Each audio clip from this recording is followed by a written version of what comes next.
So first of all, my name is Paula, as you see on the slide. Some of you, I see familiar faces, so thank you for coming back. If you are for the first time, I have to introduce myself. So what I do for a living, it's penetration testing. I'm the owner of the company. I established a company that is called Secure. That company has right now 4 locations. One of them is in the United States, in New York. And what we do, we pretty much do something that in our team, we call it researching, but most of the people call it hacking.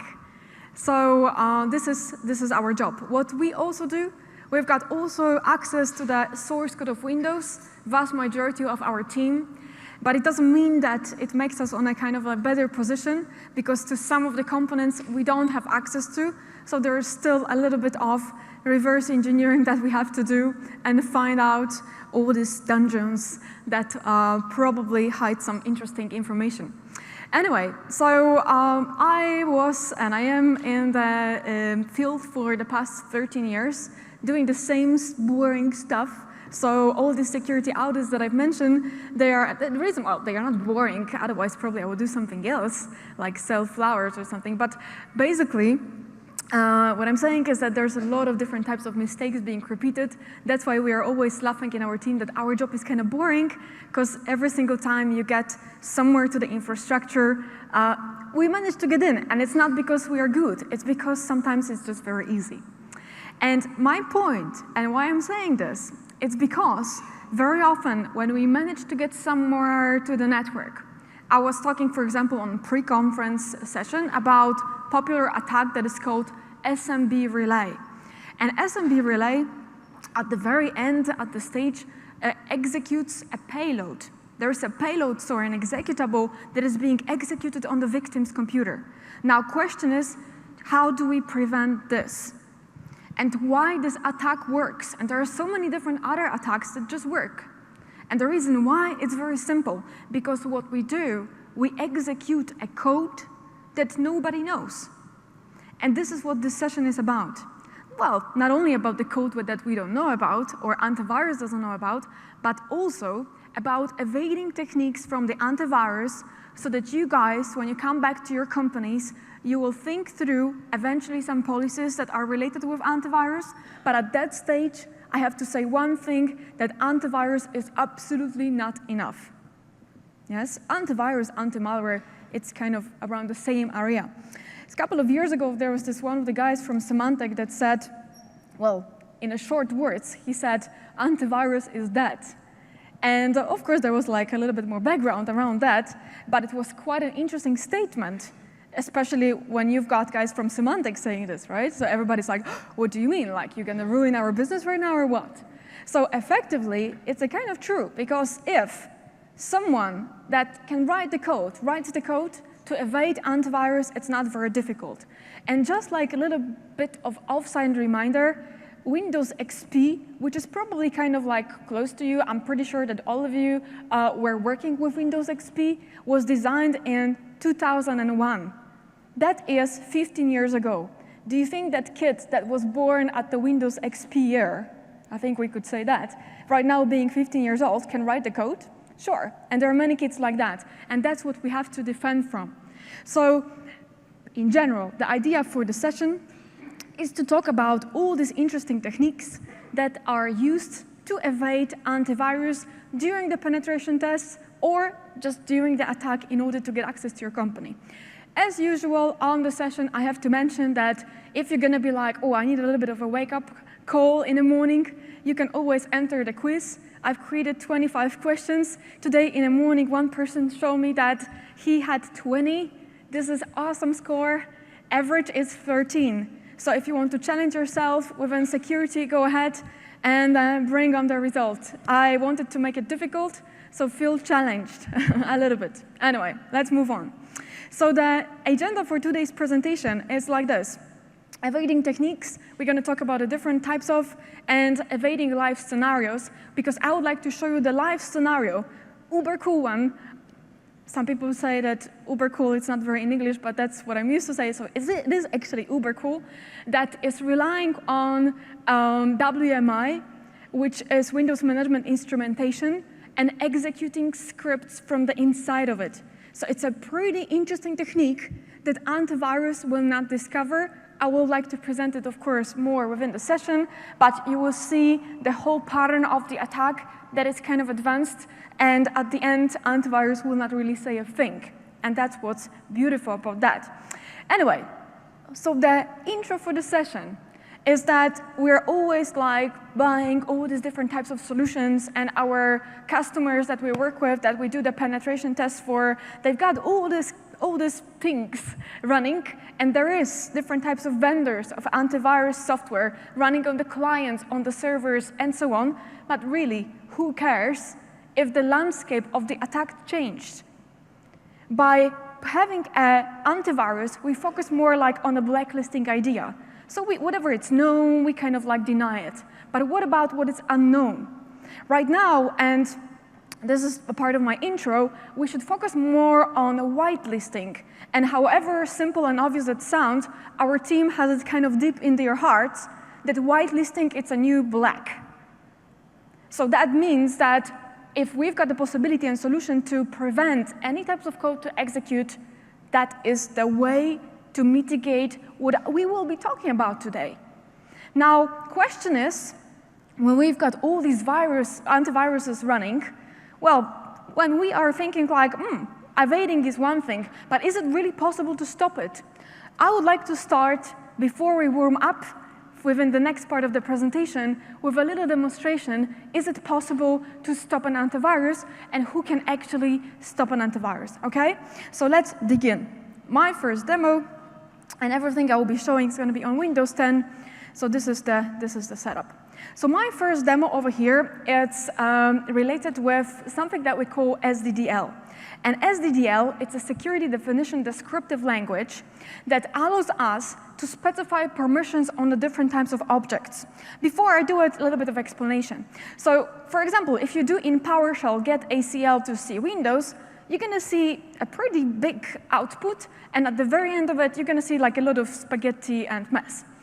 The same story applies on services, especially when we do, for example, here, SCSD show, for example. So SC is a command to manage services, and we're going to specify over here the service that we got. One of the services that I got, not related really with any like specific vendor or something. And I called it McAfee. We were wondering, the guys at the team, they were asking me, okay, what are you going to do when they're going to say this shouldn't be done like this? Well, I was eating hamburger at Mac, and I was thinking that there is an Italian mafia, so if you combine McBurger and mafia, you've got McAfee, right? That's exactly where the name comes from. Okay. So, so let's dig in. So we've got our McAfee. So we will take this. I will display this for now as an administrator, SCSD show McAfee. And what we see is something like this. This is SDDL. Don't get me wrong, maybe it does look like ugly a little bit, but this is one of my favorite ways of playing with permissions in Windows, and it's actually pretty easy to follow, right? So what is this? So this is D stands for discretionary access control list, S stands for system access control list, and the idea is very simple. We've got these blocks over here and like these areas, and we've got a deny, deny, deny, who? Authenticated users, built-in admins, and this is system. So can I, who am I, as an administrator, stop an antivirus if I do not stop McAfee? Yes, then it says access is denied, which is kind of like maybe not cool, yes? I always have like a little story that is related with my grandfather, and my grandfather is kind of a cool guy because he likes to do things around, like he likes to open things, and in his garage he has all in this like nice setup of screwdrivers, and he is this kind of person. So putting this in the short words, my grandfather was in something that we call a Russian market, but there are actually a lot of people from different nations selling stuff, and that stuff is very cheap. So my grandfather went to this market. So he bought himself like a regular kind of like a watch, And he took it, and he took a screwdriver, and he was like opening it on like a literally daily gossip newspaper, so I was like sitting and watching. And he opened it, put all the pieces all together, and so on. He was like, okay, he's like watching things and so on. I don't know why he's doing, but apparently I know in a moment. So he took everything all together, tick, tick, and then tick, works. What's the conclusion? Conclusion is if you paid for something, you need to know how it works. Yes? Very simple. So the same story, it's kind of with Windows. If we paid for something, it's all mine. Like, there is no access is denied. Like, seriously, in my operating system, someone says no, this is not an option, yes? So over here, what we're gonna do is that we will elevate ourselves into local system, SID cmd.exe, so run it as a local system, make it interactive, and D stands for do not wait, but effectively for us it means that we will open it in a separate window. Who am I? We've got anti-authority system, and then I will do net stop, and wait a second, yes? Mac Afio, access is denied. That's kind of strange. So what can we do right now? Well, SDDL comes to place. We are like, well, who says that I'm not able to stop MacAfio? And by the way, what I'm showing you right now, it's literally Control-C, Control-V of the SDDL from MacAfio, from the MacAfio, yes? So what does it mean is that when we've got like this SC, SD, show, I'm gonna stream it to, let's say, macafio.txt, and let's open macafio.txt, and we're gonna work a little bit on that string.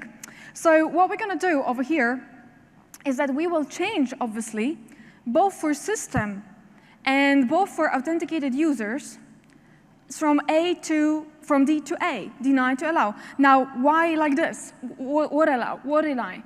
So answer to that question is very simple, yes? What do we have over here? It's WP, SD, WD, WO. What does it mean? It means that each of these guys, so authenticated users, backup building administrator, and the local system is WP, not able to stop the service. Taking this into consideration, the friendliness of names and how things can be intuitive in the operating system, obviously WP, so stands for stopping the service. Yes, you will guess that, right? Easily. Yes, that's what I'm talking about. WP stands for write property, but effectively, against services, it means stop the service. SD standard delete, WD write duck, so changing permissions. WO stands for changing the owner, so write owner, yes? So lovely, lovely, everything gets all set. So I'm just gonna take this thing, Control-A, Control-C, I'm gonna go to my local system prompt, which is somewhere here, yes, and I will do scSD set macafio, yes, and then I'm setting the string, success, very good, can I stop it? Yes, so as you see, we can. So this is how you stop an antivirus. Easy, right? And it's not an example for the demo or presentation or blah, blah. It's a real life example that whenever you're gonna face a service, and there are different types of services, let me talk about it in a moment, then you can either stop it in the way I did it, if it's stoppable. Yes? MacAfio is there with a reason, yes? But there are also plenty other different types of providers which you can stop in exactly the same way. Of course, you need to be able to elevate to local system, but it really depends on where you are. If you were able to stop an antivirus as a user, something would be wrong in this world. So this is something to have a look at. Okay, anyway, so this is the service type number 1. Antivirus can be stopped. Now, if someone thinks about it, like I think I'm able to say a name, one of the guys that you probably knows is Symantec. Symantec did it pretty well because their service, it's not stoppable that easily. Now, what does it mean? It means that whenever we've got over here, I got a service, that service is called Stop Me If You Can. This is a service that we have written for the purpose of this demonstration to show you the idea of the second type of antivirus, which cannot be stopped that easily. Now, what I will do, well, it's just a regular service. I will be in this console over here, and then let's do sc query, stop me, and then it shows me different types of possibilities that I've got in order to talk to the service. And that service says, I'm like, I want to stop you. I mean, I cannot even say it. The service like, what? Yeah, so the service was written to not to be stoppable. So if I want to do, I mean, it doesn't matter, local system or administrator, net stop me. Yes, it says the requested pause, continue, or stop, it's not valid for this service. So that's good. Yes? Now, is there a way I could bypass that? Of course. Yes, I could always try to kill the process. That's, at the end, the not romantic solution. Yes? So this is for the little intro, if it's about antivirus services. Okay, guys. So moving further, techniques for malware discovery. So what kind of stuff antivirus solutions use in order to discover different types of situations? One of those things that you probably know, it's a signature-based approach. Signature-based approach means we kind of know this executable, we saw it before, and based on that, we are able to evaluate and say it's bad. That's very obvious. But at the end, there are also a couple of additional techniques. For example, something that is called IMP hash, imp hash, and this is the hash that we use for imports, so different types of DLLs that we are loading within the certain software. And whenever there is a predefined list of DLLs, for example, that software wants to load, this is how we are able to recognize malware if it changes among different types of variants. Example, we've got different types of malware generation kits that we can pay for in the black market and so on, and they're going to generate us a new malware, and they kind of assure us that the executable is going to be unique, but no, because it's generated within the same schema. And based on that schema, antivirus solutions right now are able to spot that this is it. Now, can we bypass that? Absolutely. Why should I define the list of different types of imports that I would like to load if I just can say that I would like to load the library, and within the code itself, I will just load the library that I will say within the code. So this is the way we are able to bypass that. What about the behavioral approach? Well, this is a kind of nice thing, because this defines us the approach whenever, for example, certain types of software wants to write data on the disk, and it writes it intensively, it tries to communicate within the network, it does all these different things that are not normally happening when the normal software is running. It has a lot of handles, for example, it has handles to files, so it basically presents us some kind of anomaly. Yeah, so this is the setup. What's the problem right now? That all of these things can be absolutely bypassed by the regular typical teenager that kind of does the Stack Overflow-driven programming and is able to write a malware within the 5 New York minutes, and all of these things, you can just forget about this. That's the problem. So this is the problem, current problem of the antivirus solutions. They're not bad, and I'm absolutely not criticizing them because they're very needed, but if someone wants to bypass them, this is kind of easy. Now, what if we will have a super smart antivirus? Is there a way as well to use some tricky, nice, geeky techniques to bypass it further? Yes. And this is what this session is about. So we've got a bunch of evasion techniques that are used by malware. One of the first two I would like to talk about, it's packers and encryptors. Packing or UPX or wrapping, packaging, so these are the descriptions that we've got. That means that we've got a certain piece of code. That piece of code, malicious piece of code, can be encrypted, and that encrypted piece of code is wrapped, yeah, so kind of like packed, into a loader. So we've got a loader that loads that code in the way that only this loader knows. Yeah, kind of easy to imagine. Now, what is also a technique that is used, it's called wrapping. And what's the difference in being packing and wrapping? Well, linguistically, pretty much none. And I don't want to be picky on language too, but wrapping, it's a funny technique that was used in the 90s where you were like trying to smuggle some executable with another executable, and you were pretty much specifying, and there were like different types of builders. I'm using actually one of the builders that is from year 2000, so it's a 16 years old builder, which is kind of like funny because it's very easily to be recognized by antivirus. We're taking an executable and we're combining this with another executable. So what's the problem for the antivirus solution? To dig into it and find a MZ somewhere in the middle that represents as an executable code. Who knows what the MZ stands for? gets the hacking kit? Yes, but MZ like letters. Yeah, see, I will give you the t-shirt, because you said, well, binary executable. So here's the t-shirt for you, with the raccoon, okay. So I will just put it here. Don't take it in front of the road, guys. It's his. So, and another one, it's for the hacking toolkit. What the MZ stands for? It's kind of hard, that's why this. Polish guys should know, huh? Malicious code, that's a malicious zode. Close by. Inventor, you said, yes? Goes for you, good. Yeah, it's good enough, I'm happy. Name of the inventor. Yeah, can we give him like, yes. Thanks. Very cool, it's the name of the inventor. That actually stands for Mark Zbikowski, a Polish guy that invented an executable. Yes? Not that I'm from Poland, but it's a kind of cool thing to preserve a history for yourself, yes? The whole world is using his stuff.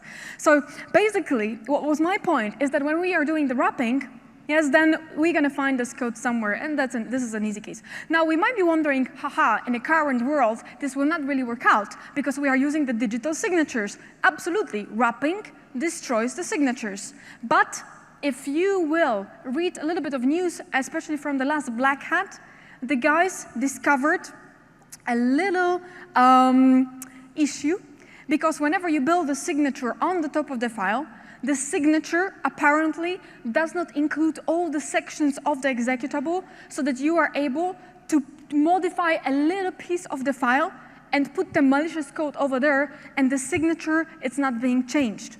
So this is something that you should look at. It's a technique from 90s, but apparently it's very much up to date right now. And if you want to have more information, that's not what we are talking about, but it's called Deep Instinct, Black Hat. There is a white paper that you should definitely read. Yes, this is one of the new discoveries. Kind of cool. Okay, August 2016. Good. So now question is there a way to wrap the code that antivirus will not say a thing? Let me show you.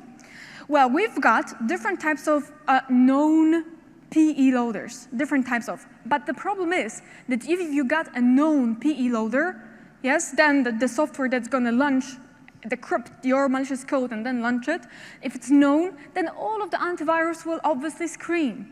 So this is something that I would like to show you. What can you do with a known PE loader, and what can you do with the PE loader that you write by yourself? And that's what I want to show you too. So let's dig in. One of the solutions that I would like to dig into, it's called Hyperion. Why this? Well, this is a nice one because not only it provides the packaging, but it also provides an encryption. So I'm able to encrypt the malicious code, packet, and then we're going to see what's happening. So long story short, I've got it over here, and this is the software. Bang, bang, bang. Yes. Okay, and what we're going to be packing over here, it's Mimikatz. Let's use this. And we're going to see the difference. What's the difference in between Mimikatz being original one, and what's the difference in between Mimikatz by Hyperion, okay? So let's get into the tools, Hyperion, dir, and this is the place where I've got the Mimikatz trunk. So let's get into the Mimikatz trunk, start dot, and obviously, to be absolutely fair, what we will need to do is to load it. It's to load it into the virus total. So let's do that. Okay. So I'm going to just choose the file within the virus total. Let me pull it out into the screen.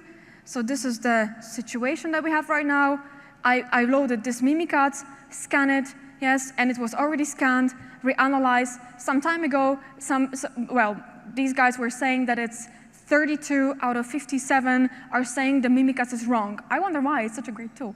But anyway, so as you see, probably one of our antivirus providers will say it's a Mimikatz. If it doesn't, then probably you should change it, yes?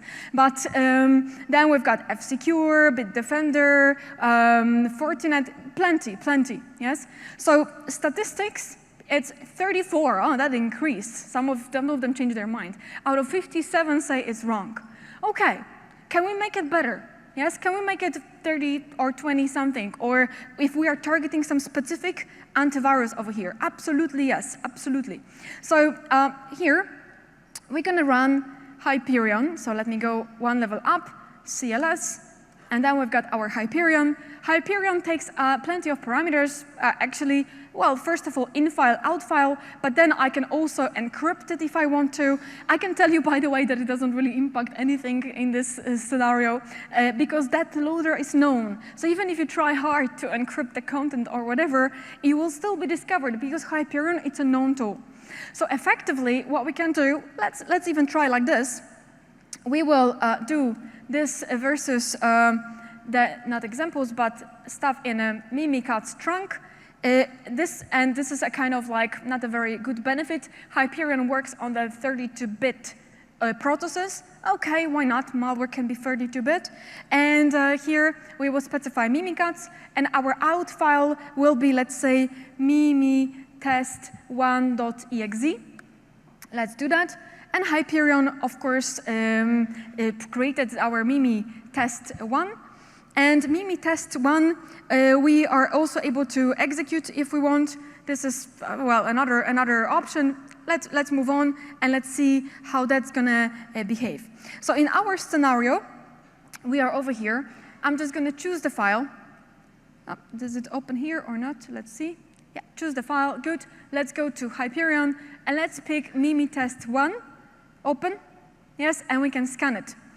Okay, this is unknown, which kind of makes sense because we have just generated it. But now question is, will this be discovered by antivirus? So what are your capabilities by using the known PE loaders? There are plenty of them. There are plenty of them.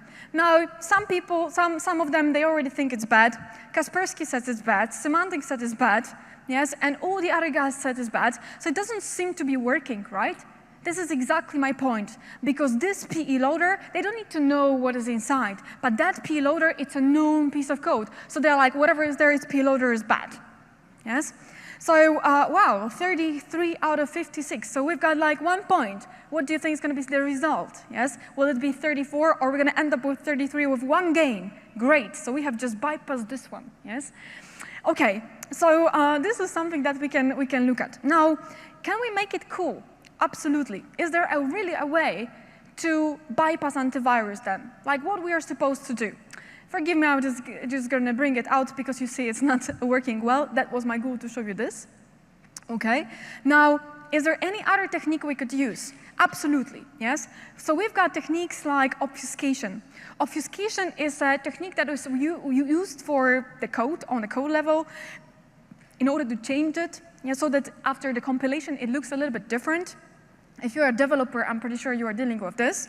But in general, yes, what we've got is that we are, for example, changing how the variables looks like, in general, the code, yes, what are the references to the different kinds of, eventually, libraries. So at the end, that code uses differently. Sometimes, and this is one of the techniques, we can add something that is called a spaghetti code. Spaghetti code, it's like a social name of lots of code that will just be useful or useless, depends what you want to do, but it's a lot of code that makes the whole analysis a little bit more difficult.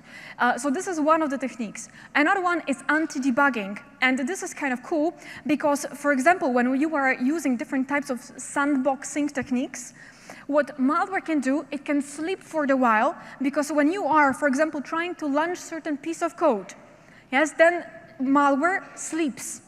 So your sandbox will, how long it's supposed to wait? Like forever? No, it's going to wait for a couple of seconds, verify if this code tries to connect somewhere, and because it doesn't, sandbox says it's okay, and then it releases a file for you, and then malware can execute. So this is one of the ways. So it's a kind of like a sleep function. So sandbox, it's a cool solution, but the setting needs to be right, and how long we are supposed to wait, like 1 hour? Maybe 1 hour is the time that we've got it set. If you got it up working for 1 hour, then it's going to move forward.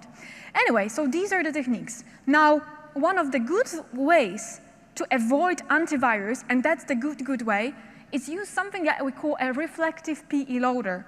And basically, what's the whole idea of that is that whenever we've got a certain type of an executable, This is the stuff that works in the same way like within the PE loader. It's extracted, decrypted, decrypted and extracted within the memory, and it stays within the memory, but within the reflective PE loader, we are using the technique that allows us to build our own reference-like environment where we are able to talk to in order to load our custom pieces of code.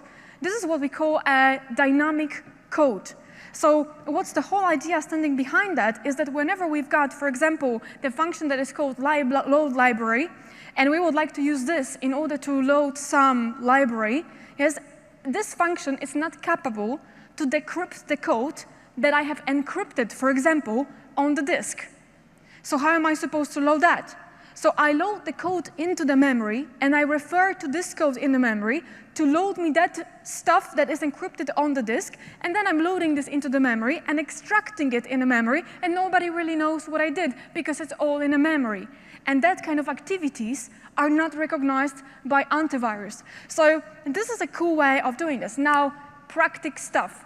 What do we do with this? Where can we use that? Well, answer to that question is very simple. So we're going to use this to, well, on the level of the Mimikatz, why not? And what we will do, we will try to evade it. Yeah, we're going to see what's the situation behind it. So I got here, let me clear it up.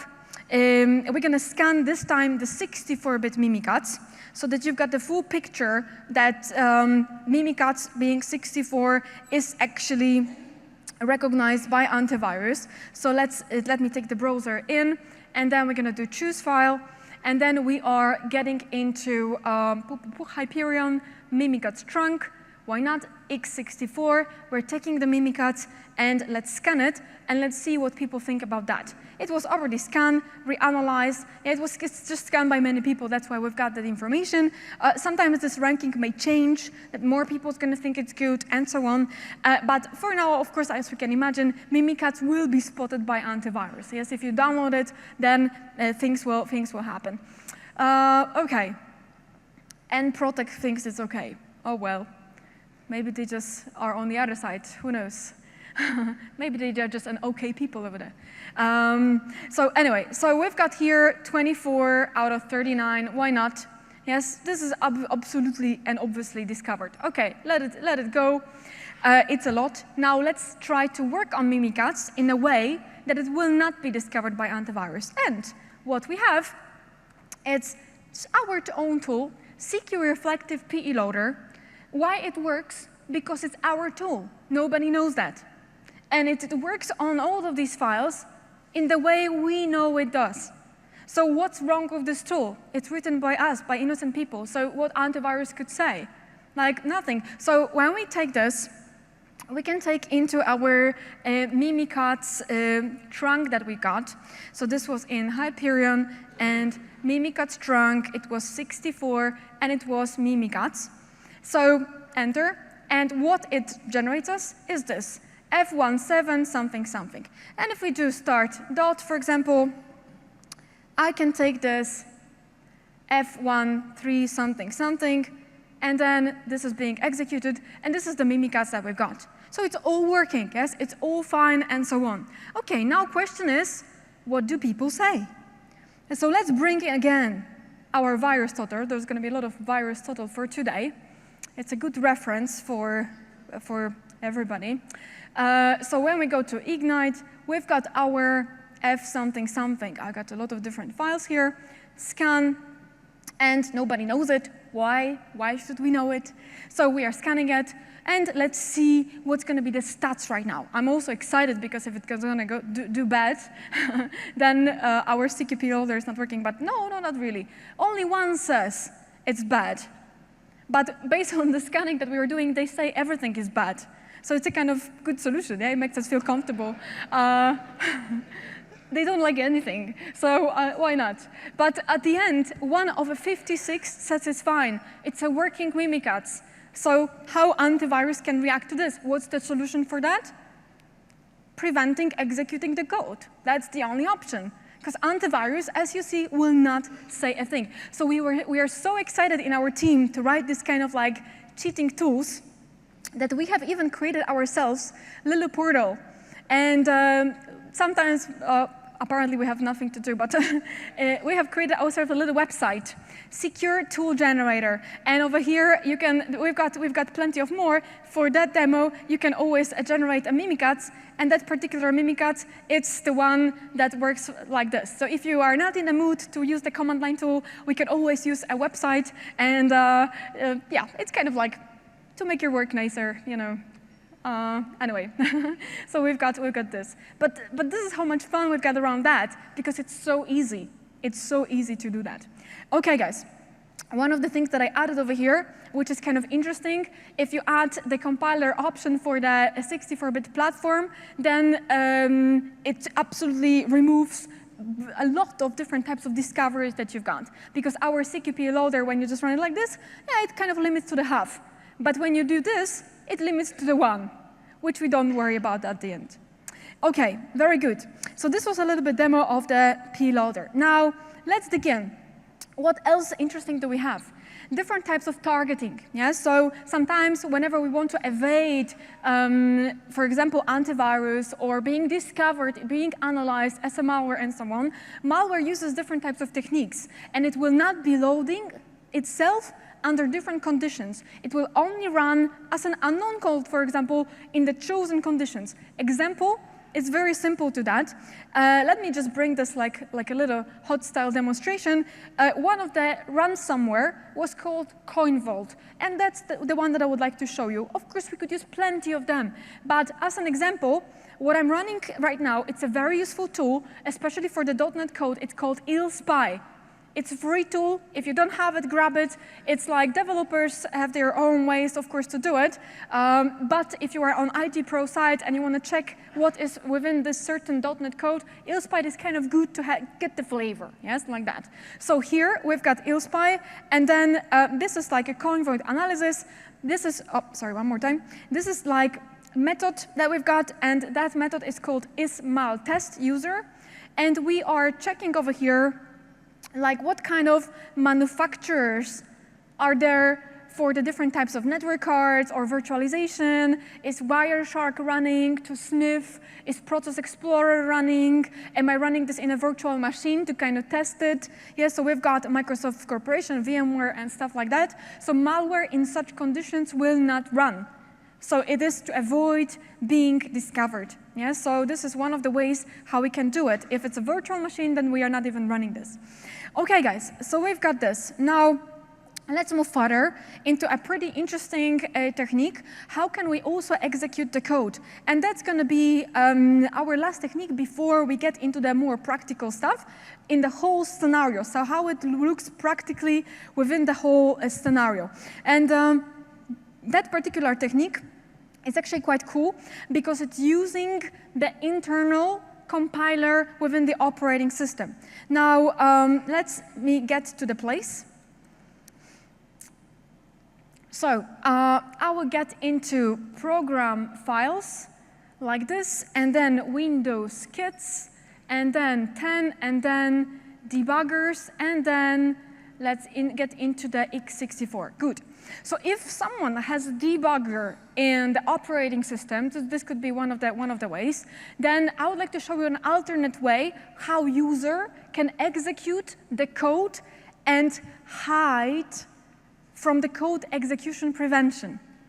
Debugger that I will use, it's a Microsoft one, so it's all digitally signed and it's all allowed. And this one I'm going to use, well, cdb.exe.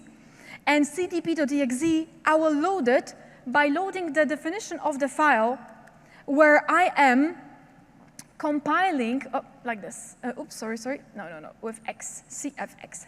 Here we go.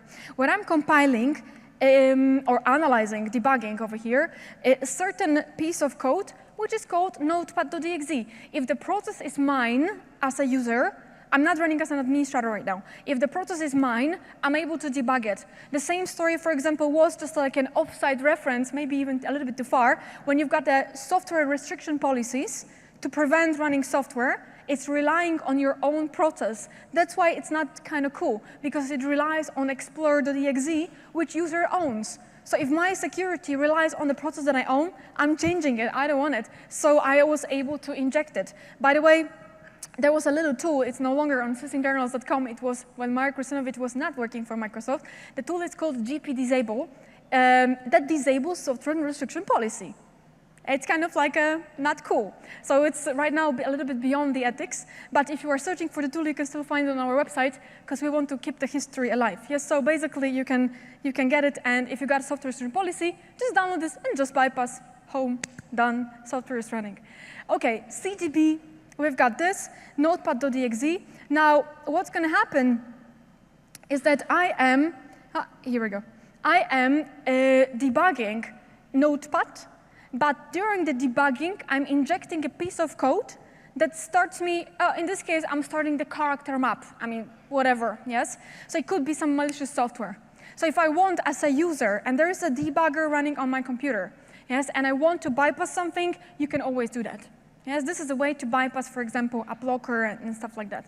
Now, if you're wondering what is in this file, so let me show you. This is like a little case. Yeah, so we're launching the shellcode in the host notepad.exe process. And this is our car map that we are loading within the code. Yeah, so this is, when we are debugging Notepad, that's the stuff that we are adding on the top of Notepad. And when Notepad executes, it also executes this. Yeah, so this is one of the ways. Okay, guys, so we've got that. Now let's move on. The next step we've got, it's very interesting, which is a live scenario that I would like to play with in order to verify and show you how the WMI malware can work out. And what's the scenario? Yeah, so let's stay focused right now. Hopefully you are with me all the time, because that is quite a complex demo. So we've got two things engaged, not a surprise. Attacker and a victim. Now, it works in a way that at the very beginning, we are exploiting the bug on the victim. Now, I kind of don't like to show you on my presentation stuff that is from the past. I want to show you the stuff that is from the future, but what I will actually use in this demonstration is the bug that was in Firefox 35 and 36 that allowed for the remote code execution. It's a pretty cool bug, quite recent. Yes, so if you didn't patch your Firefox, hopefully you are not vulnerable to that, yes? Well, if you didn't patch, you are, that's the problem. Anyway, so when the user enters the website with the Firefox, then what's happening is that we are executing a code on the victim, and we are building a remote shell so that it connects back to us. Remote code execution is a kind of straightforward thing. It's just one of the worst types of exploits that we can experience, yes? Now, what's going to happen is that client, so the victim, will connect back to us in many different ways. The reason why I'm doing this is because I would like to show you different ways of how we are able to execute remotely a code. Plus, I would like to use on the top of that interesting, well, we are downloading the files, of course, so attacker is uploading the file, and then we are establishing another session. We are running the scheduled tasks over here. By the way, everything is going to be happening as a user. That's my favorite part. We're going to be only a user over here. Now, the next problem happens is that when the user will connect back to us, we will have at that stage, so the blue part, it's already a second stage of the demo, we will already have a local system privileges, because what we're going to exploit, it's a bug in operating system in Windows, quite recent too, where we are executing the wrong handling of handles. Yes, it's a kind of like, yeah, but wrong treatment of handles. So long story short, when we're going to be local system, then we're going to have a connection back, and then that's the moment where we were after the exploitation. Apparently, you got a question. What is the inbound rules of firewall blocks? A good point. Absolutely great question, yes. What about inbound or outbound rules are blocking? I'm such a huge fan of that, by the way, what you asked for. We've got only a couple of customers only a couple of customers, they did that. One of them, it's a kind of a nice bank in Switzerland. So what they did, they have implemented on their machines and on their servers, on the firewall, by the way, Windows firewall, which is a good solution if it's configured well, that all of the executables that are communicating out from the certain workstations are only the ones that we know. So if we've got explorer.exe, well, you allow this to communicate out to browse the internet, awesome. So then you allow the process. So it's more like on the application level. But if you don't want to allow anything else like Chrome or whatever, maybe Chrome not, but something else, yes, something else that is unknown, then this stuff is not able to communicate. But you can also build a rule regarding what you said, that all of the processes are allowed to communicate with an internal network, but only this, and that is able to communicate out. Then it will not work. Then it will not work. But tell me who did this. Who does this in practice? Because we see the stats. Thank you, yes? Do you have the hacking kit? So it's yours. Thank you, yes? You should regret that you didn't grab your hand. OK, now it's going to be a dangerous situation. Here we go. Thank you. OK, so yeah, let's begin. So at the very beginning, let's launch. And this is, I'm super happy to do that because, well, since we are on a Microsoft conference, we should be using Microsoft stuff, right? So this is a Metasploit running on Windows. And I allowed myself, since maybe you know, but I like raccoons a lot, I allowed myself to customize the banner. Yes? Meow. It's not a cat. But I guess you get that, yes? OK, anyway, let's move forward. So what we're going to set over here, it's, well, first of all, an attack.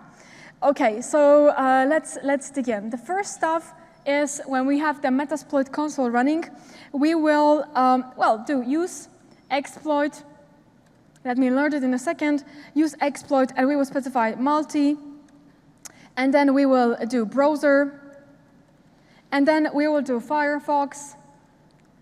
And then we will name our exploit, which is PDF.js. PDF.js. OK, privilege escalation. Enter. Yes? This is the one that we're going to be setting right now. Yes? If you want to write it down, this is a 3536 Firefox. OK, now we will set a bunch of options that will be used for our attack. One of those things, it will be set SRV host, because the victim will be browsing a certain website, and we need to specify that.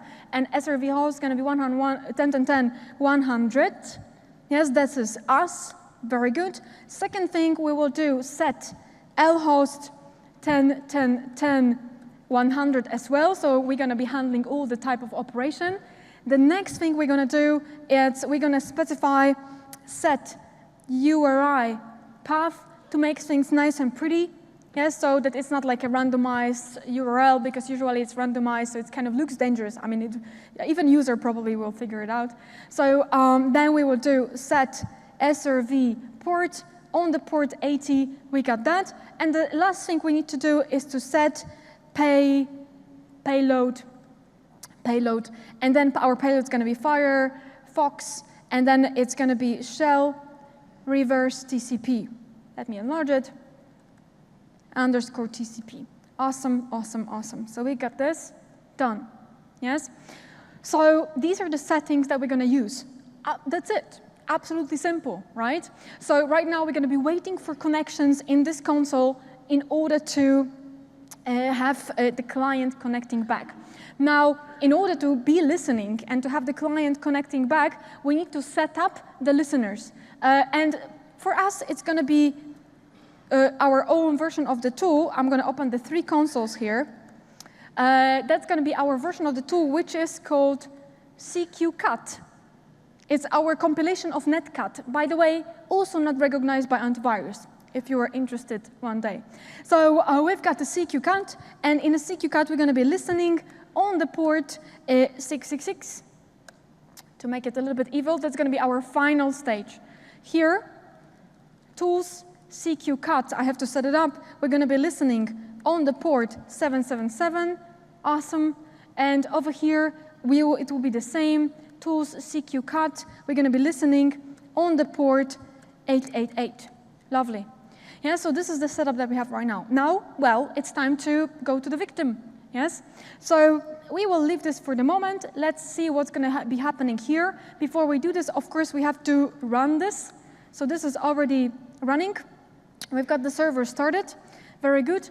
And the next stage on the victim side, it's to browse that.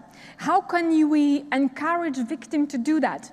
Well, I don't like to encourage people to do something for me. This is something that I kind of call cheap hacking, but using DNS spoofing within the infrastructure, and in most of the infrastructure, it's kind of easy.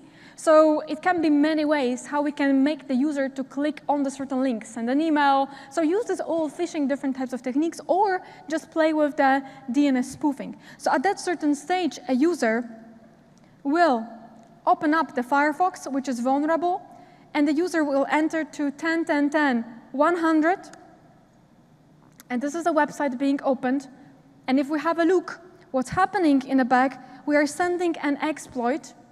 So there is already a connection being established, and for a user, it's enough to click on this website. Yes, then we've got the remote shell opened.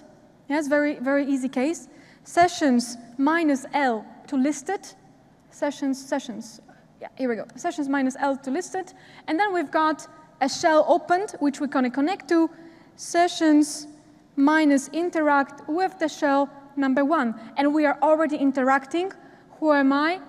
I am here, Freddy Krueger. Yes? Now, I'm a user. So what can we do with a user? Well, luckily not much. But if we are not patched, and what we're going to be talking about right now, it's like a little exploit that we've got. Let me of course show you. That is MS16032. Yes, that's the one. You can have a look at this. Uber cool. The original script, by the way, came out in PowerShell. And after I finished this session, on my website, thesecureacademy.com/blog, I'm publishing this script, the PowerShell script. So if you want to practice on your own test environment, obviously, then you can do that. So let me continue and show you, of course, how that works. Now, we will need to, of course, get into that place. So let's begin. This is the first stage. So when we are already here, what we're going to do, we will exploit or just run the code on the user side. But in order to do that, we have to upload the code. I'm skipping this process right now. I will show you how to upload the code on the victim in a moment, okay? This will be to speed up the whole demonstration, because uploading the code 10 times on the victim is absolutely not breathtaking. So forgive me, this part I'm skipping here, but I will show you how to do it in a moment. So here we will refer to, I got a code already on the client, which is in ctemp, and I will do cqcut, and again, this was the one that I mentioned, it's not recognized by antivirus, so we could do it, but his question with the firewall would stop it, of course, yes? So cqcut, and on the cqcut level, I'm connecting back to 10.10.10.100 on the port 888, and I'm executing cmd.exe. So what will happen right now is that one of these consoles, so this is the last one, 666, this is the 888, will have the stuff up and running. Yes, so this is a little bit more convenient, because the shell that I have is kind of like not cool.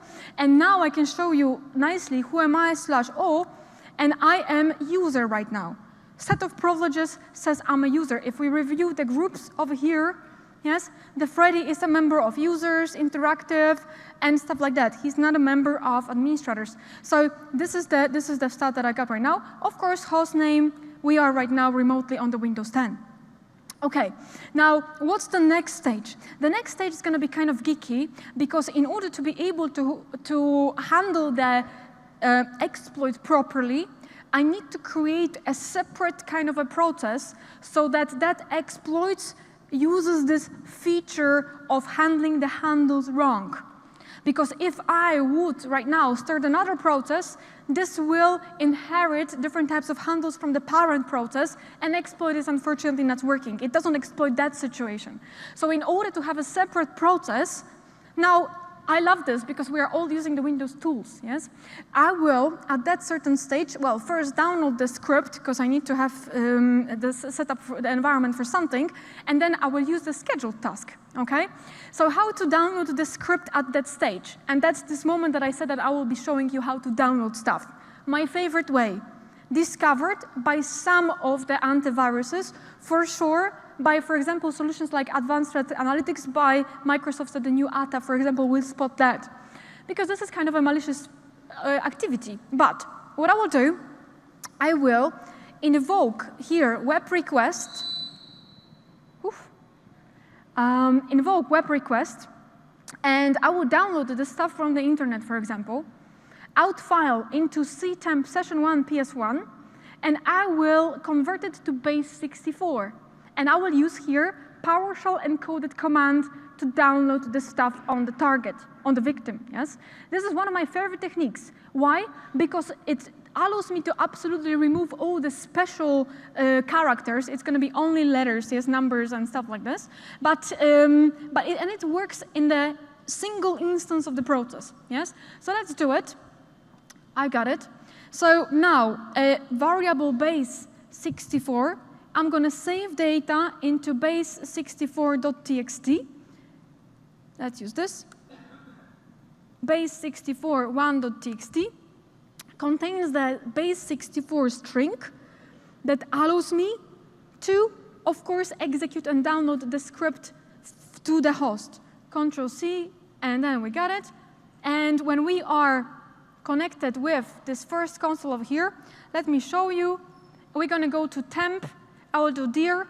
There is right now session ps1, and this is the script that I will delete so that you can see that there is nothing really waiting for us. So this is the victim, and I got my temp over here.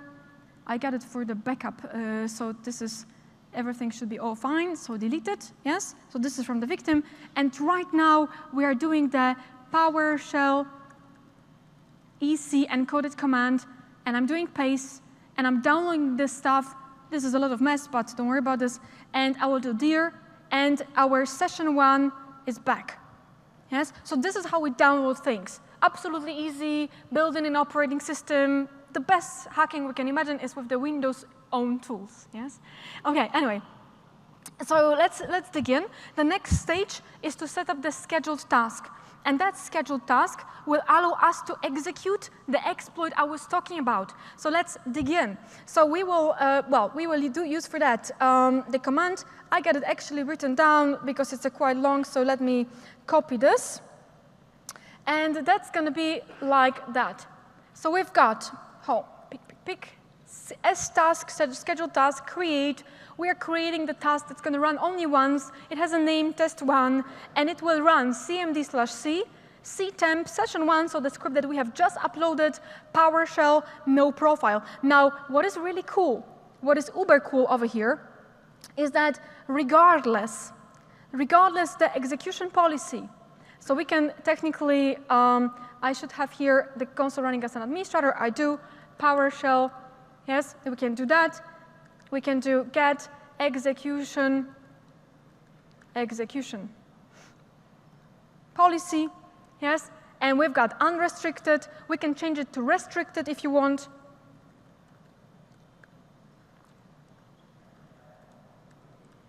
And this is one of the ways that we are able to avoid this, yes? So let's see. Hopefully everything will be working, yes? So we've got a restricted policy, and at that stage, we can do at end F to force it. So we're going to run it, one more thing, at the certain time. And that certain time, let me do time T, just to make sure, 6:59. OK, so that's good. So we will do that, and we're going to run it at 06:50, or actually maybe 07, for example, 01. I will do this, 01. That's going to be safe. And we will force it, yes? So we've got, yeah, I'm sorry, this is me. Yes, I just pasted, here we go, success. And the next stage that we've got is to execute this task. What we are waiting for is the connection over here. So let's do it, and it's going to be sh tasks, and then we are forcing the task to run. We will do run tn test1 as one of the options. And what happened over here, we're waiting for the connection, bang, we got it. Now, guys, who we are? Yes? We were user. Thank you, thank you.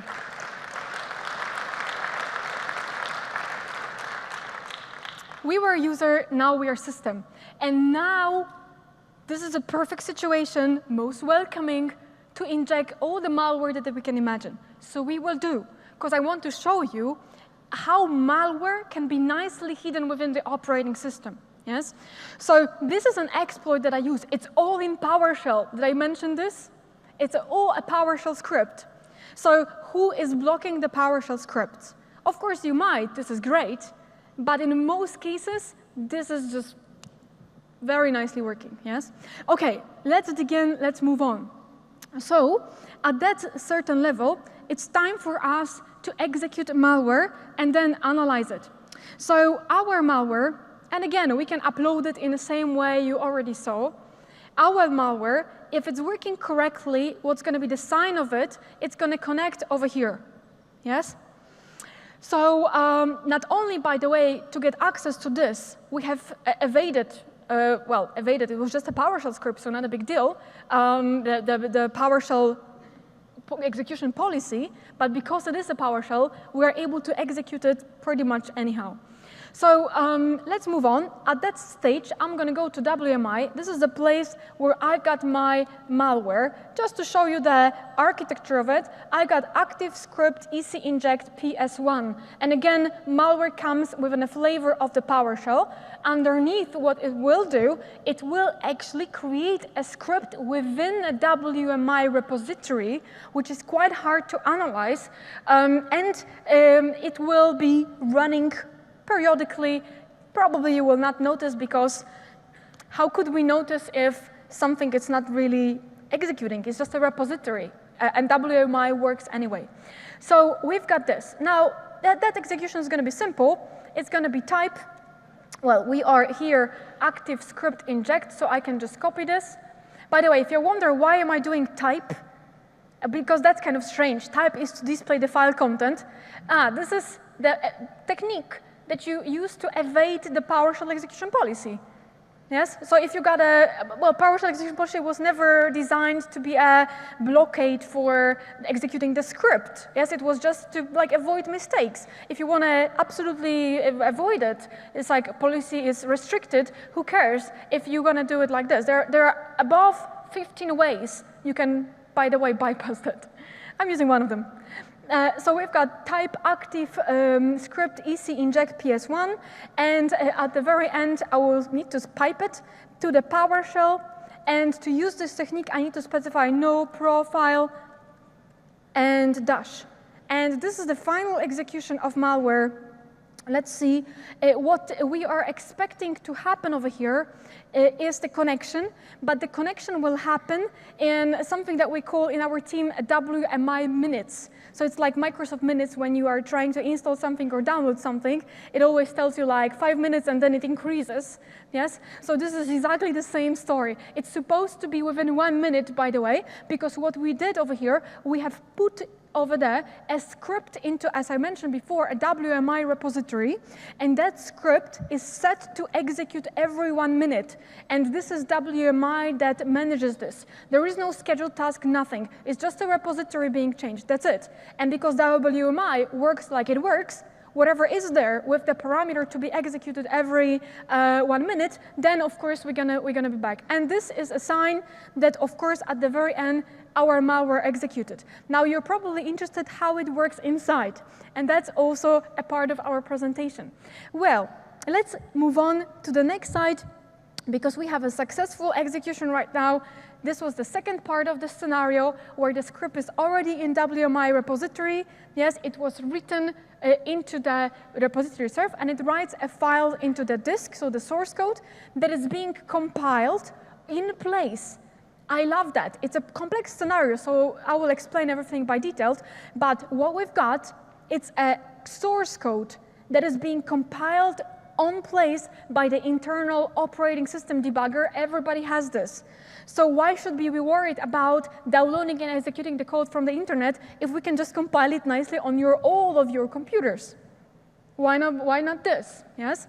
So this is something that antivirus will not discover. Plus, the code is our code. Yes?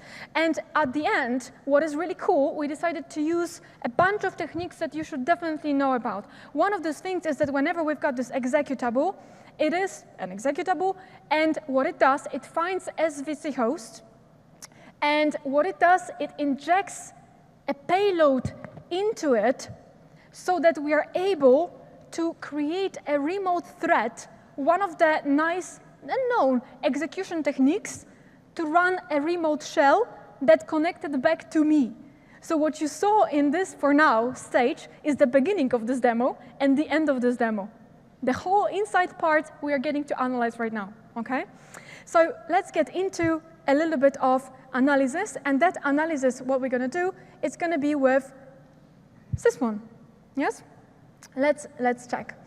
So I will get into the victim's machine. Yeah, so this is the one that we got over here. And within the victim's machine, I got event viewer. Yes, and within the event viewer, I got sysmon running. So this is a proactive approach.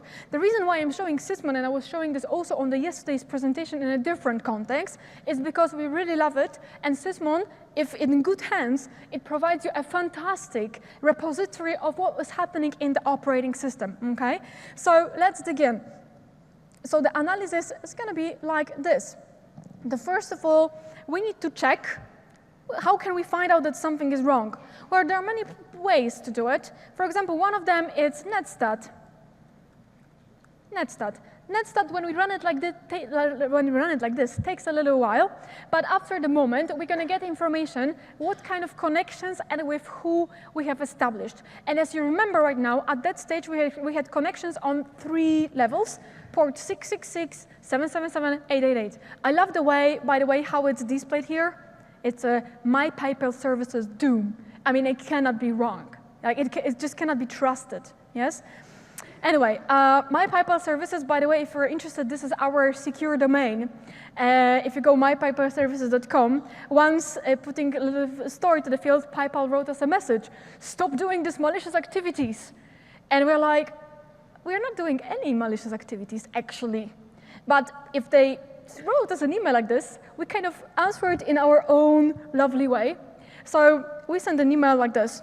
Well, you know, I'm so excited to have mypaypalservices.com domain because what makes me happy in my life, and what was really cool is that when I take netstat, and if I put in it, NSLookup, and if I put in an NSLookup mypaypalservices.com, it resolves to my IP address. Cool, right? And if I take my IP address and I put it back, it resolves to mypaypalservices.com. Send. They never replied back, by the way. OK, so this is the way. Now, Doom. So we search for Doom. So we've got here, let's do that. Let's search for it. So we can do find, and we can specify over here Doom. Let's do it. Oh, maybe from the beginning. Yes, let's dig in. Filter current log, because I have it filtered. So we just need to show all of the events, because I'm logging on over here also network events. So find, Doom, find next, and let's see. That takes usually a little moment. My log is not very big, but still, that's one of these situations. And it already found it. So I got here a network connection established on 666 by which guy? SVC host. That's kind of not cool, yes? So let's do the backward scenario here. So this is an SVC host. Very good. So what can we check over here? It's the Protos ID for the SVC host, 748. Let's copy this, and I'm going to filter current log, and I'm filtering all of the events. Now I will specify that I would like to get, well, all of the events, let's say, and I can do find, and then Protos ID, I will just find it by like this. So find next, and let's find all these different interesting situations that are related with that particular process. And we can see over here that SVC host, yes, was parent of the CMD. We can go further in that, why not? But one of the things that we can also find out is, let's go next, and we can see create remote thread detected. And that create remote thread, yes, it is done by some random executable. So how can we find this? Well, what we can do, we can take the process ID of this guy. Yeah, so this is the process ID of this guy. And the next stage, yes, we can find out who is actually a parent process of this guy, who created this executable. We can define, and we can say process ID, and we can put the identifier next. So that what we see over here, create remote thread detected, okay, maybe something else. I need to find among, maybe it would be faster if I do filter current block, and I will say event ID 1. Yeah, so we're gonna get this. And I'm searching for the process ID, so let's do find, and find next. And we're gonna find, and we've got it already, that particular process ID. So we can see that this is this executable over here. Let me enlarge it. Yes, this is the one. And this guy was created by what I was talking about, operating internal debugger.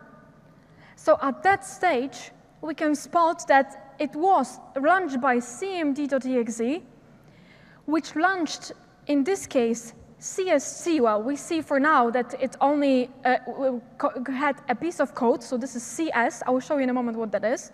And we are streaming this within the executable, so effectively, we will be able to compile that code and launch it. So at the very end, we can search, of course, this CMD. Yeah, so who launched this CMD? And that CMD has a process ID 4644. So we can perform the further step. So process ID 4644. So who launched that?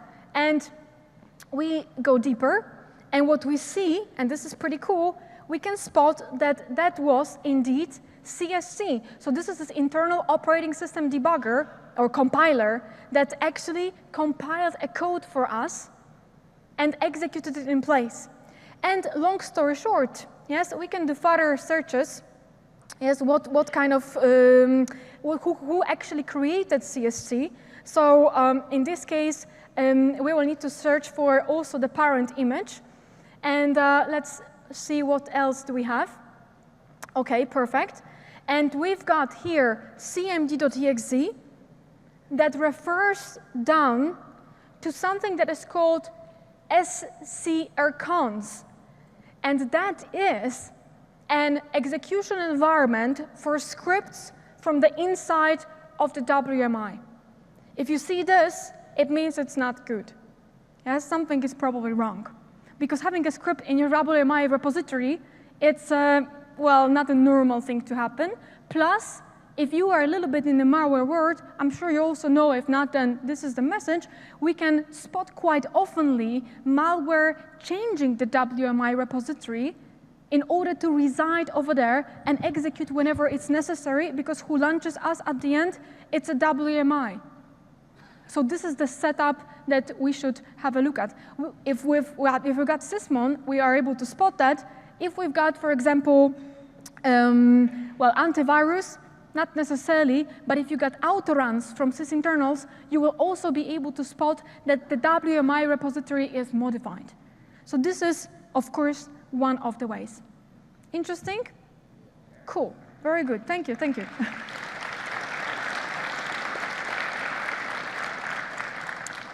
Okay, guys. So couple of words of summary. Basically, just to mention one more thing, there is something that is called AMSI, Anti-Malware Scan Interface. Everybody has this running in Windows 10. If you are about to customize your different search engines, and if you like what you saw, and you were like, maybe we should be writing some different types of insight in the company application to spot different types of strings, behaviors, and stuff like that, This is what Microsoft provides in Windows 10. You already have this. Have a look more in that area, just to mention at the end, because it's kind of simple solution, but also absolutely big if it's about the customization. So this is the last thing to check out. Okay, so when we are thinking about how to prevent what we did, well, absolutely one thing to mention is that we should have a complete execution prevention solution in place. Because antivirus nowadays, it's not the only method of protection that we should use. And I hope I've proven that. What we mean by complete is something that, for example, prevents us execution of the PowerShell scripts. Yes? And it analyzes different types of behaviors from the strings perspective. It prevents to execute the code that has just been compiled. So this is what we are talking about. Things like sysmon, it's a great way to monitor everything that was happening in the operating system. And at the very, very end, your solution is good as your budget. And it's very kind of like sad to say it, because the more budget we have, the more we are able to customize everything and make our environment not only alerting you if something is wrong, because it can be wrong also from the Windows perspective. We can have different types of exploits, but also, of course, when the different types of code is executing, there are some solutions allow us, mostly third party, to execute software, for example, by the user only from 8 a.m. to 4 p.m. And that's it. And besides that, user is not able to do it. So these are the options that are there. Check out your code execution prevention configuration, because when we do the reviews, we very often see that these are misconfigured. People avoid configuring execution of scripts, for example. So things like PowerShell allow us to easily bypass it. So this is the setup. And of course, for now, what is the scenario is that if you want to follow a little bit more of what is happening, then I have my blog where we publish everything that we are talking about, also about the Ignite. There will be a post published after this session with the script that I was talking about, so that you can take it and execute it in your test environment and have fun, exactly what I was doing. These are different kinds of free videos that you want to, if you want to sign up, they are there. And at the very end, and I was mentioning this also on the previous presentation, if you are interested, we are running the 6-week online training program that discusses different types of attacks that are happening right now and the whole mitigation. So it's very practical, run not only by me, but also by our team. If you want to sign up, today is the last day for a lower price for every Ignite attendee. You don't have to pay. It's just that enough that you sign up, and then we know you are there. We still need to, by the way, evaluate you by your knowledge. Maybe it doesn't sound good, but we want cool geeks in there, and there is only 200 seats once a year available. So this is a kind of first time ever we are running this, so hopefully you will love it. And at the very end, if you loved the session, I would so much appreciate if you could evaluate it. And by the way, did you know that Orlando is the next location? Yes, that's cool. So hopefully, guys, see you in Orlando in 1 year. It was an absolute pleasure to see you all on the session. Thank you so much.